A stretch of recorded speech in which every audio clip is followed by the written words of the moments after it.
Hello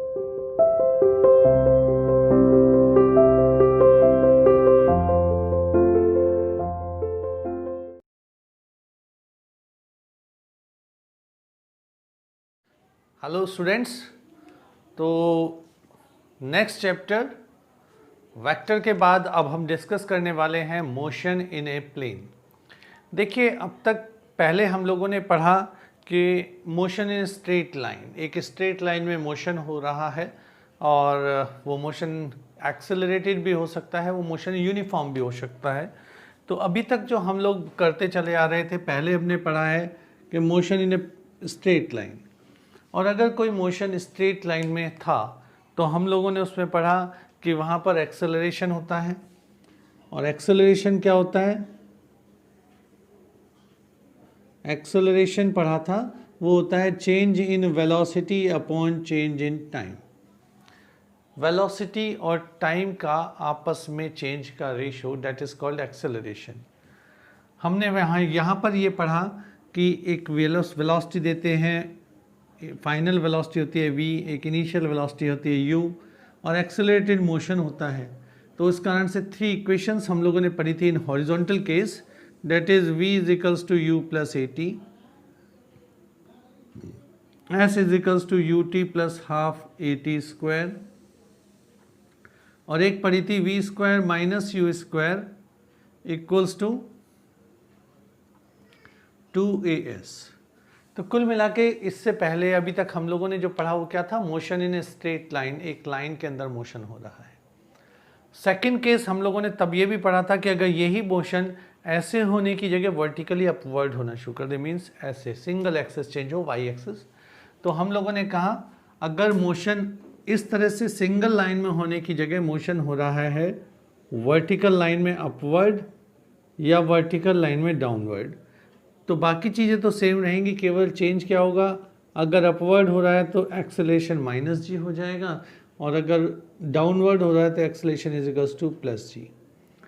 उस केस में हमारी जो इक्वेशंस थी वो थी v is equals to u plus g t अगर मोशन डाउनवर्ड है, s is equals to u t plus half g t square, v square minus u square is equals to 2gs। s को हम h भी लिख सकते हैं height के पर्सपेक्ट से, कि जो डिस्टेंस है वो s ना होकर हमने ऊपर लिया तो हाइट के लिए h भी ले लेते हैं। एक हम लोगों ने पढ़ा कि अगर बॉडी को वर्टिकली अपवर्ड फेंका गया तो जो एक्सेलरेशन था वो माइनस जी हो गया।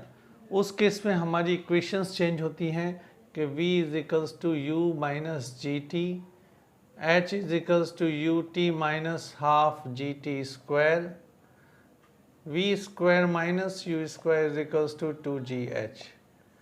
ये सारी इक्वेशंस हम लोगों ने पढ़ी थी।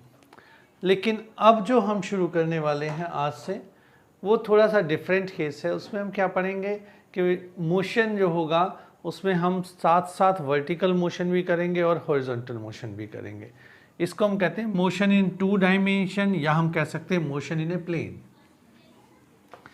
तो आज जिस तरह का मोशन हम लोग पढ़ रहे हैं उसमें एक है कि हमने उस बॉडी को डबल मोशन करा रहे हैं, एक्स एक्सिस पर भी और वाई एक्सिस पर भी। कैसे?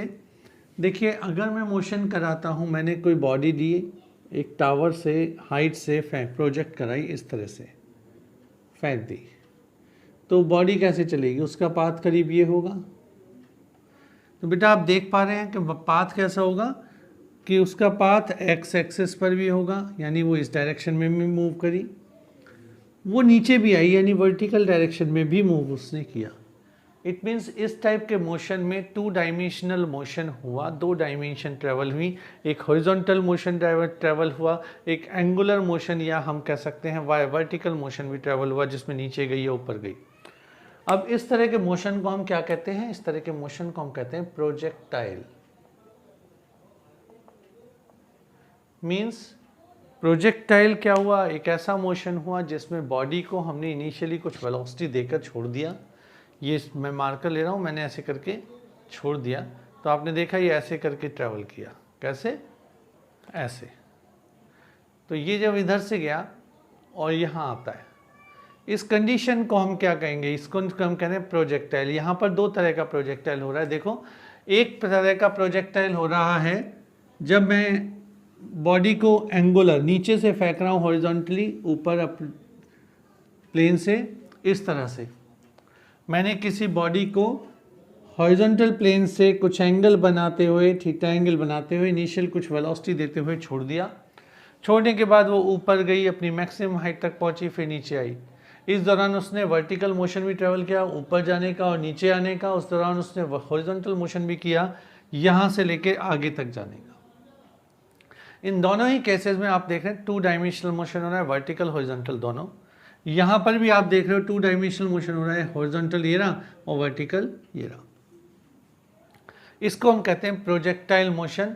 और प्रोजेक्टाइल मोशन कितने तरह का बेटा? 2 तरह का होता है। एक होता है हॉरिजॉन्टल प्रोजेक्शन, जो हम किसी टावर से फेंक रहे हैं, किसी बिल्कुल स्ट्रेट फेंक रहे हैं, हॉरिजॉन्टल लाइन के पैरेलल फेंक रहे हैं। इसे कहते हैं एंगुलर प्रोजेक्शन, मींस किसी एंगल पे बनाते हुए हमने प्रोजेक्ट कर दी बॉडी को, तो ये कहते हैं एंगुलर प्रोजेक्शन, ये कहलाता है हॉरिजॉन्टल प्रोजेक्शन। अब बात करते हैं कि आज के लेक्चर में हम लोग थोड़ा सा बात करेंगे हॉरिजॉन्टल प्रोजेक्शन की, कि हॉरिजॉन्टल प्रोजेक्शन कैसे होता है, प्रोजेक्टाइल में क्या करते हैं, और हम लोग क्या क्या उससे कैलकुलेट करेंगे। थोड़े से डेरिवेशंस भी हैं। तो सबसे पहले देखते हैं कि हॉरिजॉन्टल प्रोजेक्शन में करते क्या हैं। तो देखिए, प्रोजेक्टाइल में मैंने क्या किया, ध्यान से देखना बेटा, कि एक टावर हमारे पास है and the height of this tower is h। इस टावर की हाइट है h। मैंने इस टावर के टॉप से किसी बॉडी को प्रोजेक्ट किया ऐसे, with some velocity u। A body is projected horizontally from the height of a tower h like this. अब क्या होगा, इसके ऊपर एक एक्सेलरेशन काम करेगा नीचे की ओर g, ग्रेविटी। ये तो हमेशा करते हैं ना, एक्सेलरेशन ड्यू टू ग्रेविटी, हर चीज़ को अपनी तरफ खींचेगी। जब अर्थ से अपनी तरफ खींचेगी तो ये कैसा मोशन करेगा, वर्टिकली डाउनवर्ड नीचे की ओर जाएगा। लेकिन हमने इसे आगे भी फेंका था तो यह हॉरिजॉन्टल भी जाएगा। इस कारण से इस पे 2 फोर्स लगे, एक इधर लगा एक इधर लगा, और धीरे धीरे करके ये यहाँ आई। तो इस पे यहाँ पर भी फोर्स लगा, कुछ इस तरह से चलती हुई आई। आप देख रहे हैं इसने एक्स एक्सिस पर, ये वाला एक्सिस है एक्स, और एक्स एक्सिस पर ये डिस्टेंस ट्रेवल की। इसे हम कहते हैं range. The distance travelled at horizontal axis is called range. कहाँ से हमने फेंकी, जिस पोजीशन पे गिरी, यहाँ पास टावर के बेस से लेकर जिस पॉइंट तक ये गिरती है, जहाँ पहुँचती है, उसको कहते हैं हम प्रोजेक्टाइल का रेंज। आप यहाँ देख रहे हो, ये एक्सिस मैंने मान लिया ये एक्सिस है y और ये एक्सिस है x। तो बेटा प्रोजेक्टाइल मोशन की खास बात क्या है, इसमें 2 तरह का मोशन होता है। टू डायमेंशनल मोशन है ये। This is a 2 dimensional motion in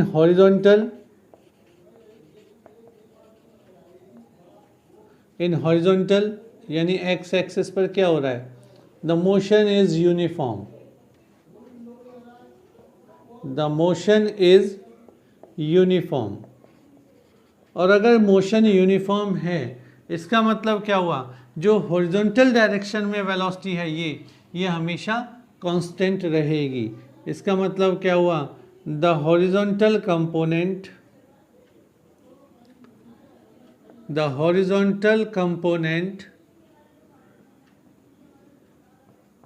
of velocity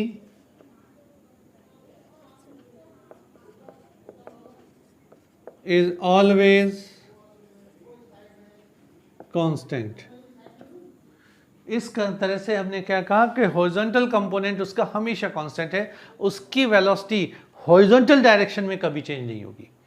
ये भी कह सकते हैं हॉरिजॉन्टल डायरेक्शन में उसका मोशन यूनिफॉर्म होगा। और यूनिफॉर्म मोशन में हम सिंपल एक फॉर्मूला लगाते हैं कि एक्सेलरेशन तो 0 है, वहाँ पर क्या लगेगा, velocity is equals to distance upon time, displacement upon time. तो जब velocity is equals to displacement upon time basic लेंगे, एक्सेलरेशन वहाँ 0 होगा, तो बड़े ईजीली हम लोग कैलकुलेशंस कर पाएंगे। देखिए, और जो वर्टिकल मोशन है, vertical motion is accelerated motion due to gravity. Here vertical motion is accelerated motion due to gravity. तो प्रोजेक्टाइल मोशन की जो कंडीशन हुई वो बेटा यही दो कंडीशंस हैं कि इसके अंदर हमने किसी बॉडी को प्रोजेक्ट कर दिया by giving some initial velocity that is projected at horizontal from the height of any tower or with angular from the base. तो एंगल से हम ऐसे ही फेंक सकते हैं, इसे ऐसे ही फेंक सकते हैं. तो आज के इस लेक्चर में हम लोग केवल और केवल हॉरिजॉन्टल प्रोजेक्शन डिस्कस कर रहे हैं, जो आपके सामने मैंने दिखा रखा है कि एक body is projected from the tower of height h and it covers A range on x axis. तो सबसे पहले हमारा जो टॉपिक है जो हम पढ़ेंगे इसमें वो पढ़ेंगे इक्वेशन ऑफ ट्रेजेक्ट्री. मींस जो पाथ ये फॉलो कर रहा है वो का पाथ होगा कैसा, वो सर्कुलर होगा, वो पैराबोलिक होगा, वो एलिप्टिकल होगा, वो हाइपरबोलिक होगा, किस तरह का होगा वो हम लोग एक ट्रेजेक्ट्री की इक्वेशन फाइंड आउट करते हैं in terms of x and y. और उस इक्वेशन की हेल्प से आप लोग पता लगा सकते हैं कि प्रोजेक्टाइल कैसे टाइप का मोशन है, ये पैराबोलिक मोशन हुआ या हाइपरबोलिक हुआ, जो भी कुछ ट्रेजेक्ट्री आती है. वैसे this is a parabolic motion, और पैराबोलिक मोशन है तो हम लोग सबसे पहले इसको सॉल्व करते हैं, देखते हैं, इक्वेशन फाइंड आउट करते हैं. तो टॉपिक का नाम होगा equation of path. Equation of path number 1. देखिए सबसे पहले हमने क्या लिया, हम लेते हैं ए बॉडी इज प्रोजेक्टेड हॉरिजॉन्टली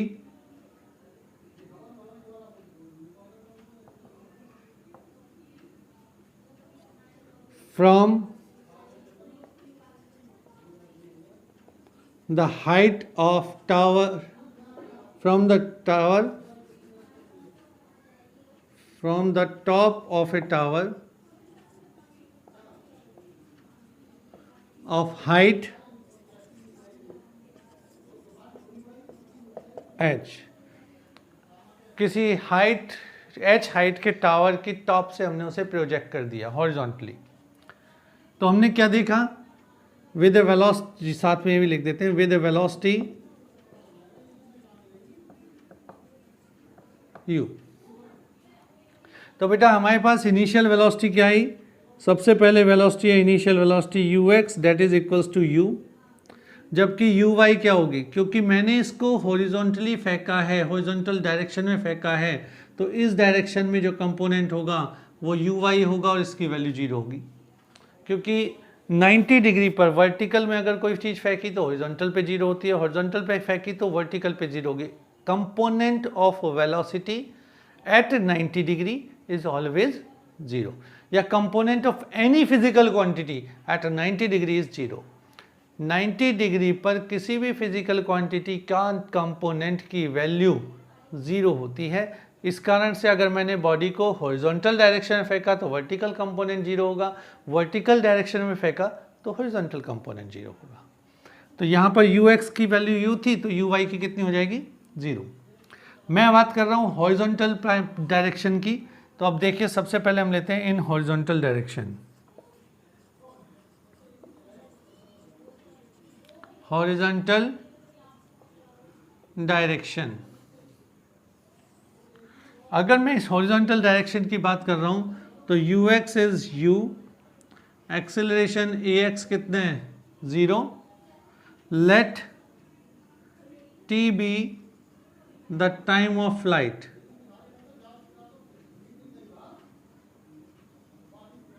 अगर फ्लाइट का टाइम है स्मॉल t, तो डिस्टेंस हम लोग देखते हैं अब क्या फॉर्मूला बनेगा, डिस्टेंस कैसे होगी या वेलोसिटी. तो हम we know that velocity equals to displacement upon time. तो यहां से बेटा टाइम की वेलोसिटी निकाल लेते हैं हम। डिस्प्लेसमेंट हमारा क्या है, डिस्प्लेसमेंट इज x और टाइम है t। वेलोसिटी कितना है, u है, तो वेलोसिटी है u। तो here we get that u is equals to x by t. u this is equals to x upon t, और यहाँ से t की वैल्यू अगर मैं निकालना चाहूँ तो आएगा x upon U, equation number 1। तो फर्स्ट इक्वेशन हमने यहाँ से ली, that is t is equals to x upon U. अब हम लोग इसी इक्वेशन ऑफ पाथ के कैलकुलेशन के लिए वर्टिकल डायरेक्शन में चलते हैं। तो नाउ ऑन y एक्सिस पे देखते हैं क्या होता है। तो ऑन y एक्सिस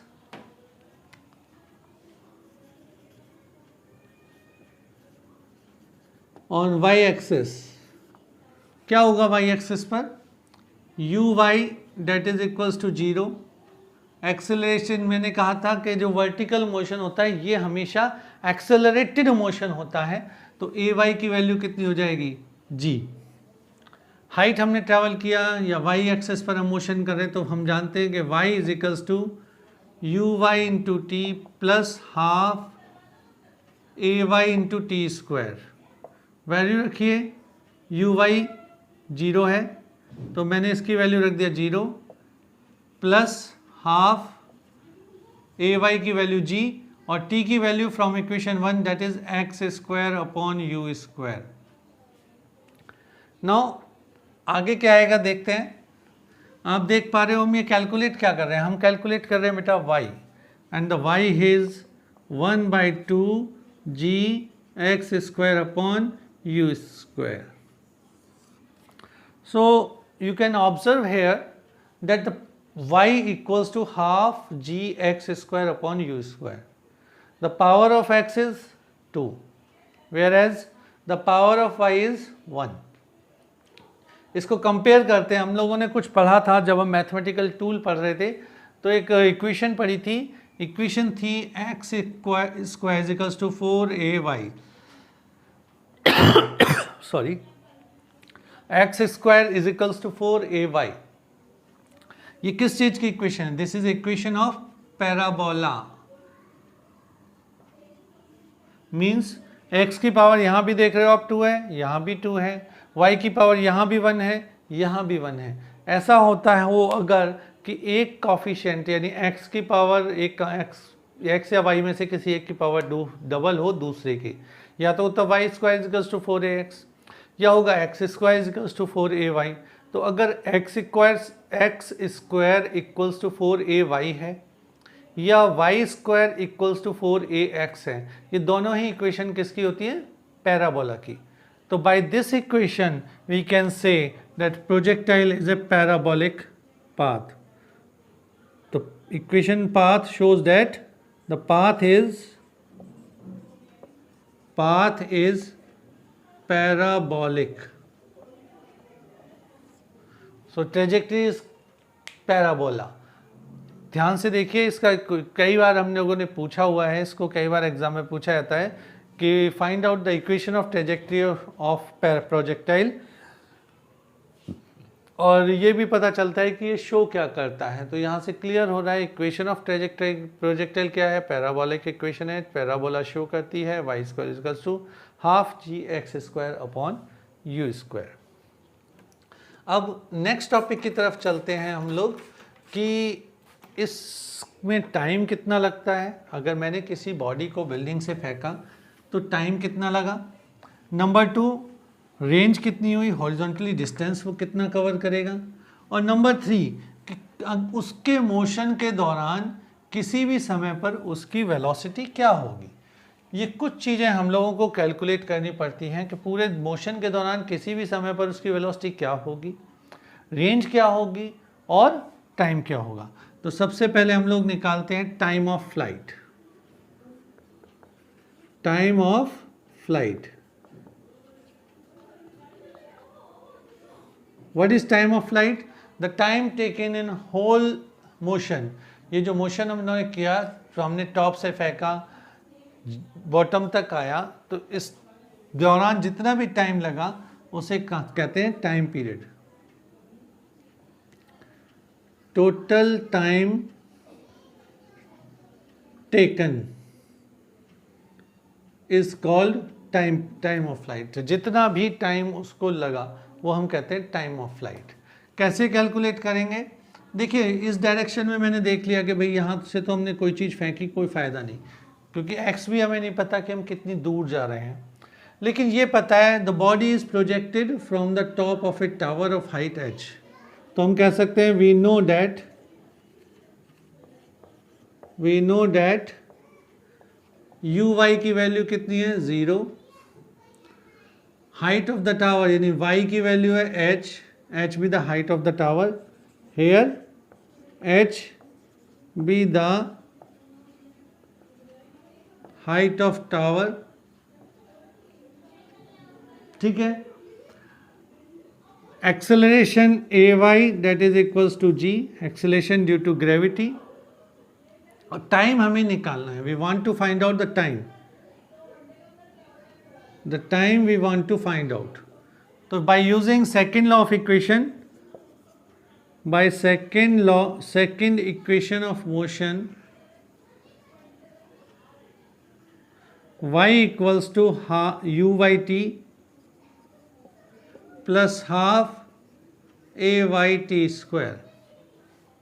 तो बेटा u y की वैल्यू 0 है, इसको हम लिख सकते हैं implies that h equals to y की जगह h आ गया, यू वाई इज 0 तो 0 आया, प्लस 1/2 ए वाई की जगह जी और टी स्क्वायर, टी की वैल्यू हमें फाइंड आउट करनी है। तो टी को हम टाइम पीरियड को हमेशा बेटा हम डिनोट करते हैं कैपिटल टी से। तो you have to write small T is capital T and that we want to calculate. तो यहाँ से क्या होगा? h equals to 1/2 G capital T square implies that t square equals to 2h upon G. और time period कितना हो गया? बहुत इजीली कैलकुलेट हो रहा है कि time period t equals to under the root 2h upon G. ये होता है आपका टाइम पीरियड।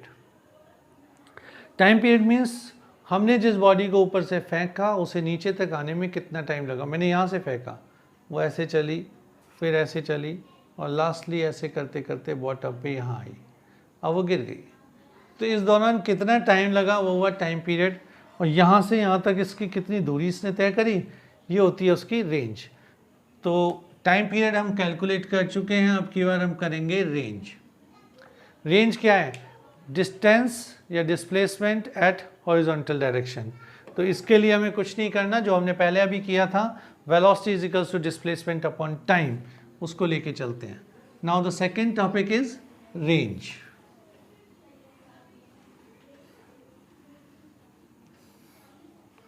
रेंज की तरफ चलते हैं। Range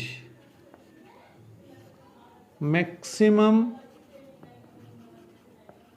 horizontal distance moved by projectile।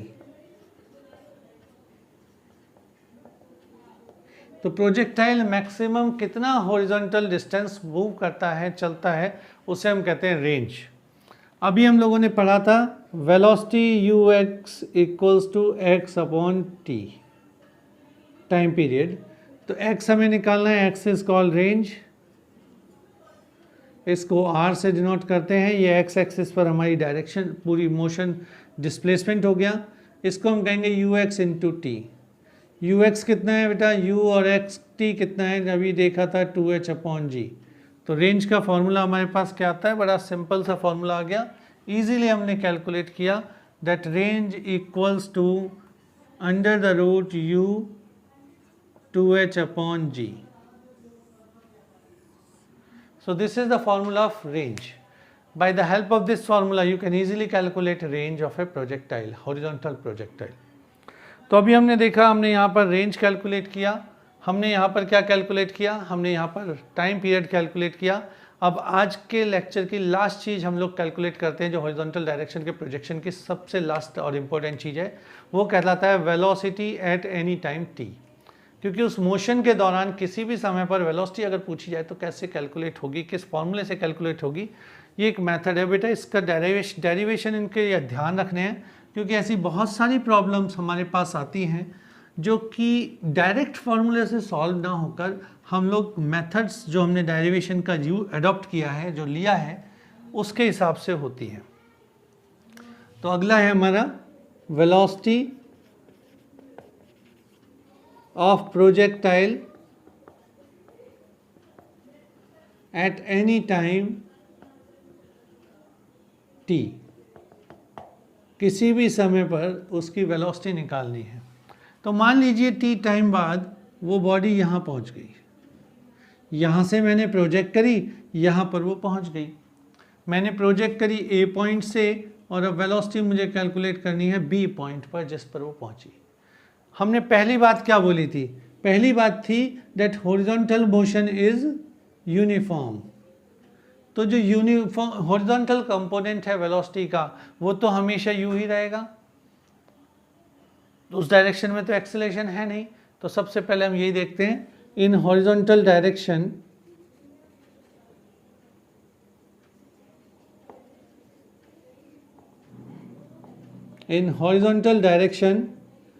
ux equals to u, ax equals to 0, t is equals to time period जो हमें चाहिए। तो vx कितना होगा? तो vx हो जाएगा u x plus ax into T, implies that ux की वैल्यू हो गई u प्लस 0। तो वेलोसिटी आ गई x एक्सिस की u, equation number 1।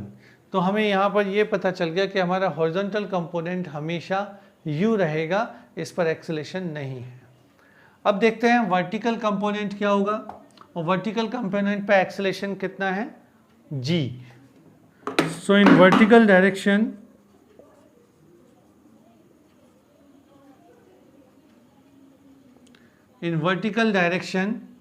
uy that is equals to 0, ay is equals to g, और टाइम कितना है? t is equals to t। तो अब देखिए vy कितना हो जाएगा? uy plus ay into T. Value रखिए, uy की वैल्यू है 0 प्लस ay की वैल्यू है g और टाइम t।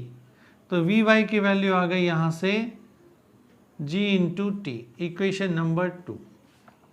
दोबारा डायग्राम में देखो, u है हॉरिजॉन्टल डायरेक्शन में, gt है वर्टिकल डायरेक्शन में, यानी दोनों के बीच कितना एंगल हुआ? ये, और ये कितना होगा बेटा? ये होगा 90 डिग्री का एंगल u के और gt के बीच हुआ। तो अब हमें क्या करना है? हमें इन दोनों का रिजल्टेंट निकालना है, और जो रिजल्टेंट कहाँ से जाएगा? इस एक्सिस से ऐसे जाएगा। और हमारी प्रॉब्लम भी यही है कि velocity of projectile eight any time t। तो वेलोसिटी प्रोजेक्टाइल की निकालने के लिए हम लोग वेक्टर में जो हमने फॉर्मूला पढ़ा अभी, resultant equals to under the root a square plus b square plus 2ab cos theta का यूज़ करेंगे। तो the velocity is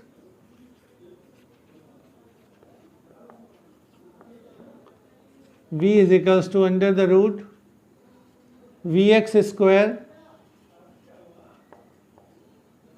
vy square plus 2vx vy cos 90। cos 90 की वैल्यू होती है 0। तो मैं क्या करूँगा? इसको u स्क्वायर प्लस vy की वैल्यू कर दीजिए g square t square. So this is the formula for velocity at any time t in the horizontal projection. आपकी क्या वेलोसिटी आई? Under the root u square plus g square t square. देखिए velocity हम लोग पढ़ चुके हैं, velocity is a vector quantity, और वेक्टर क्वांटिटी की हमेशा मैग्नीट्यूड के साथ साथ डायरेक्शन भी होती है। तो बेटा हम क्या करेंगे? हम इसकी डायरेक्शन भी फाइंड आउट करेंगे, और डायरेक्शन फाइंड आउट करने के लिए आपके पास ये एंगल कैलकुलेट करना है। तो इस कैलकुलेट एंगल की होगी डायरेक्शन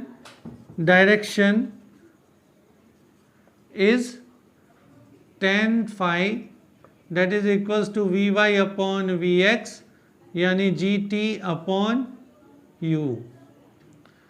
तो tan फाई एंगल हमने निकाल लिया, तो इसको लिख सकते हैं phi is equals to tan inverse g t upon u.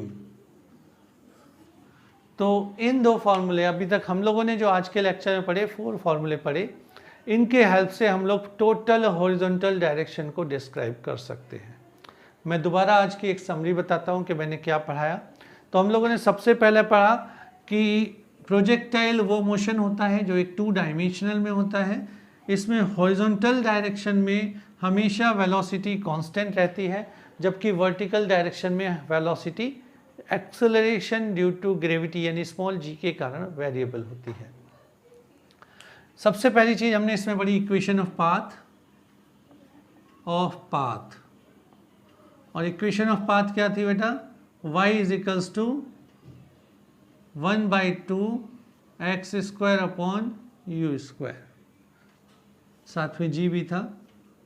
तो ये थी हमारी equation of path and this shows that the projectile is parabolic in nature, parabolic. तो ये पैराबोलिक पाथ बनाता है, इसने शो किया। फिर हम लोगों ने पढ़ा टाइम पीरियड। टाइम पीरियड का फॉर्मूला होता है t is equals to √2h upon G. फिर हम लोगों ने पढ़ा रेंज,